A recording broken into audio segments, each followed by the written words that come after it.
Ciao a tutti, buongiorno, eccoci qua, siamo nell'orto e oggi andremo a mettere le cipolle, vari tipi di cipolle e anche scalogni.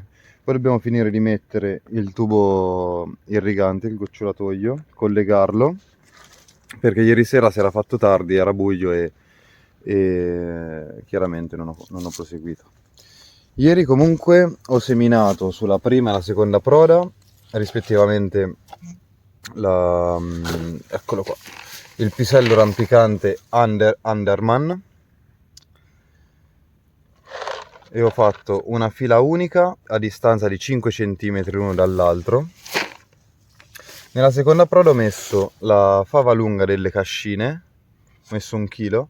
Questa invece l'ho seminata interlinea, ho fatto 2 linee, diciamo. Ho fatto 2 file a distanza di 15-20 cm l'una dall'altra, sfalzate, e dopo vi farò vedere come le ho messe. Nell'ultima froda invece andrò a mettere, come dicevo, le cipolle di vari tipi e